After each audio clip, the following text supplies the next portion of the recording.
বিভিন্ন পুরসভায় আধুনিক বর্জ্য ব্যবস্থাপনা গড়ে তুলতে দুর্গাপুরের সিএমইআরআই এর প্রযুক্তি ব্যবহারের উদ্যোগের কথা জানালেন রাজ্যের পুর ও নগরোন্নয়ন মন্ত্রী অগ্নিমিত্রা পাল। শুক্রবার দুর্গাপুরে central mechanical engineering research institute বা সিএমইআরআই পরিদর্শন করেন মন্ত্রী। সবার সঙ্গে তিনি কথা বলেন। পরে মন্ত্রী বলেন, প্লাস্টিক বর্জ্য থেকে জ্বালানি, জৈব বর্জ্য থেকে সার, শুকনো পাতা থেকে বিকল্প জ্বালানি এবং নির্মাণ বর্জ্য থেকে কম খরচে ইট তৈরির প্রযুক্তি রাজ্যের বিভিন্ন পুরসভায় কাজে লাগানোর পরিকল্পনা নেওয়া হয়েছে। রাজ্য সরকার জমি দেবে এবং সিএমইআরআই প্রযুক্তিগত জ্ঞান ও প্রয়োজনীয় সহায়তা প্রদান করবে। সেই প্রযুক্তির ভিত্তিতে পুরনো জমে থাকা বর্জ্য প্রক্রিয়াকরণের জন্য আধুনিক কেন্দ্র গড়ে তোলা হবে। বর্জ্য আলাদা করে পুনর্ব্যবহারের মাধ্যমে পরিবেশ দূষণ কমানোর পাশাপাশি রাজস্ব আয়েরও সম্ভাবনা তৈরি হবে বলে তিনি দাবি করেন। পরিদর্শনের সময় অগ্নিমিত্রা পাল বলেন, অতীতে রাজ্য সরকার কেন্দ্রের গবেষণা ও প্রযুক্তিকে গুরুত্ব দেয়নি। তার দাবি, মানুষকে বোঝানো হয়েছিল যে কেন্দ্র বাংলাকে বঞ্চিত করছে। বর্তমানে কেন্দ্র ও রাজ্যের সমন্বয়ের মাধ্যমে উন্নয়নমূলক প্রকল্প বাস্তবায়নের উদ্যোগ নেওয়া হয়েছে বলেও তিনি মন্তব্য করেন। তার কথায়, এখন সবাই বুঝতে পারছেন কেন ডবল ইঞ্জিনের সরকার দরকার বলেছিলাম। মন্ত্রী আরও বলেন, নগরোন্নয়ন দপ্তরের পক্ষ থেকে ইতিমধ্যেই সিএমইআরআইকে চিঠি পাঠানো হয়েছে। রাজ্যের বিভিন্ন এলাকায় কঠিন বর্জ্য ব্যবস্থাপনা এবং দীর্ঘদিন ধরে জমে থাকা বর্জ্য নিষ্পত্তি প্রকল্পে এই প্রযুক্তি ব্যবহারের পরিকল্পনা নেওয়া হয়েছে।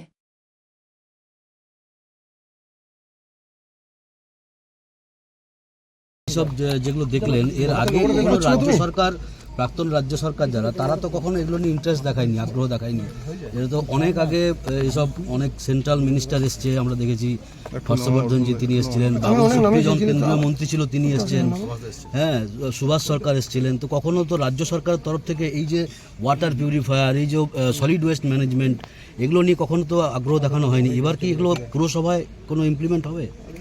আগ্রহ কি করে দেখাবে বলুন? আগে সরকারের তো পলিসি ছিল যে যা কেন্দ্র সরকারের সেটা আমরা ব্যবহার করব না। মানুষকে ভুল বোঝানো হয়েছিল যে কেন্দ্র সরকার আমাদের বঞ্চিত করে, বাংলাকে দেখে না, বাঙালিকে নজর দেয় না, আমাদের বঞ্চিত করা হচ্ছে। এবার আসলটা তো দেখতে পাচ্ছেন। ডবল ইঞ্জিনের সরকার কেন বলেছিলাম আনাটা দরকার, দেখতে পাচ্ছেন।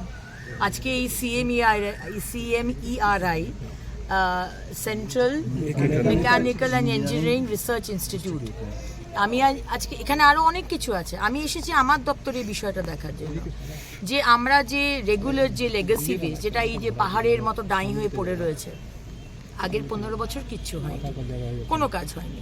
এবার সেইটাকে আমি কি করে কি করতে পারি। তো এর যে প্রসেসটা রয়েছে, আমরা সরকার জমি দেবো, ওনারা নো হাউ দেবেন, টেকনোলজি দেবেন, আমরা ইনস্ট্রুমেন্টগুলো ওনাদের মতো করে বানিয়ে দেবো এবং যারা টেন্ডার ভরবে তারা সেই মালটাকে নিয়ে যে যার জায়গায় পৌঁছবে। প্লাস্টিক থেকে যেটা হচ্ছে সেটা আরডিএফ বলে, সেটা চলে যাবে সিমেন্ট ফ্যাক্টরিতে, সেগুলোকে নেয়। যেটা মেটাল সেটাকে আলাদা করে সেটাকে কোথাও দেওয়া, যেটা ইনার্ট বলে বা অর্গ্যানিক ওয়েস্ট যেটা বলে সেটা মাটির মধ্যে চলে যায়, সেটা খুব ভালো ফার্টিলাইজার। তো এই কাজটা ওনারা আমাদের জন্য করে দেবেন। এবং ওরা গাছের পাতা, শুকনো পাতা, সেইটাকে দিয়ে এক রকমের কোল তৈরি করছে। কয়লা যেরকম আমরা উনুনে কাজে লাগাই বার্ন করতে ফিউয়েল হিসেবে, এটারও সেটা একটা ওরকম একটা বিষয় আছে, ওরা ইউজ করতে পারে। সেটা ওনারা ফ্রিতেই দিচ্ছে এখন। বড় প্রোডাকশন হলে ওটা নিয়েও একটা রেভিনিউ আসবে। আরেকটা হচ্ছে বাড়ি যে ভাঙা হচ্ছে, ডেমোলিশ করা হচ্ছে, যেটা আমাদের ইন্ডাস্ট্রিয়াল ওয়েস্ট, সেইটা দিয়ে ওরা ওই ইট তৈরি করছে, একরকমের ইট। বাড়ি তৈরির জন্য সেই ইটটা লাগবে না, কিন্তু পেরিফেরি মানে আমার বাইরের যে কোনো পাঁচিল টাচিল, সেটার জন্য কিন্তু ইট, এবং 25% দামটা কম হবে, সেটা তৈরি হচ্ছে। সব কিছুর একটা ইউজ রয়েছে। প্লাস্টিক যেগুলো রয়েছে, প্লাস্টিক তো বারবার বলছি যে 1 তারিখ থেকে আমরা ব্যান করছি, আপনারা জানেন। সেই প্লাস্টিকগুলো যেগুলো অলরেডি, এগুলো তো পৃথিবী থেকে কোনো দিন যাবে না। যে চলে এসছে প্লাস্টিক, সেই ব্যান প্লাস্টিক কিন্তু আপনি ধ্বংস করতে পারবেন না। এবার সেটাকে আমরা যদি ফার্নেসে ইউজ করি, কোনো ফার্নেসে, কোনো ফ্যাক্টরিতে, সেটা ইউজ করা যেতে পারে। তো এরকম বিভিন্ন রকমের বিষয় রয়েছে, যেটা আমি আজকে ওনাদের সাথে কথা বলেছি। আমার ডিপার্টমেন্ট থেকেও, সুডা থেকে তাদেরকে চিঠি পাঠানো হয়েছে। আমাদের বহু জায়গাতে এই সলিড ওয়েস্ট ম্যানেজমেন্টের, এই লেগাসি ওয়েস্ট ম্যানেজমেন্টের সেট আপ তৈরি করা হচ্ছে, সেখানে আমার তাদেরকে দরকার। সেই কারণেই আজকে আমি ওনাদের টাইম নিয়ে আমি আজকে এসেছি। ওনারাও আমাকে বারবার বলছিলেন, ডক্টর সুভাষ সরকার আমাকে বহুবার বলেছেন তুমি একবার যাও।